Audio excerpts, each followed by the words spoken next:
Hello friends, ஒரு நாளில் இத்தனை அதிசயமா அப்படிங்கிற மாதிரி தான் நம்ம 3-4 மாதமாக தலையாமல் இருந்து நம்ம ரம்பூட்டான் செடி ஒரு வழியாக அப்போ தாங்க தலைஞ்சுது. ஃபஸ்ட்டு இந்த மாதிரி தாங்க தலைஞ்சுது.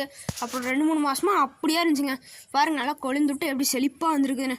நானும் இந்த ரம்பூட்டான் செடி வராது வேஸ்ட்டு அவ்வளோதான்னு நினச்சேங்க. ஆனால் வந்துருச்சு பாருங்களேன். நீங்கள் மொத்தம் 3 அதிசயங்க, அதில் இது ஒன்றுங்க.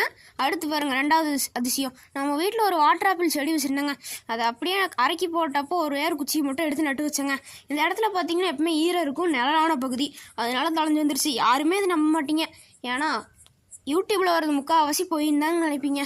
ஆனால் இது பாருங்கள் எப்படி தலைஞ்சு வந்துருக்குன்னு. நான் உங்களை ட்ரை பண்ணுங்கன்னு சொல்ல, ட்ரை பண்ணலான்னு ஒரு ஐடியா இருந்துச்சுன்னா பண்ணி பாருங்கள். எனக்கு தலைஞ்சிருச்சு, உங்களுக்கு தலையுமான்னு எனக்கு தெரில. பாருங்களேன், 3வது அதிசயம். நம்ம வீட்டுக்கு முன்னாடி மொத்தம் 3 தேக்கு மரம் இருக்குது. 3 முக்கான ஷேப்பில் இருக்கா. இது 4வதாக பாருங்கள், 2 சந்தன மரக்கன்று முளைச்சிருக்குது. இதை நம்ம அப்படியே தான் விட போகிறோம். பார்க்கலாமே, இதுக்குன்னு தனியாக கேமராலாம் வச்சு ஏதாவது பாதுகாப்பு பண்ணலாம். அப்படியே இப்போ ரெக்டாங்கிள் ஷேப் வந்துருச்சுங்க. Bye friends, like and subscribe பண்ணிட்டு போயிருங்க.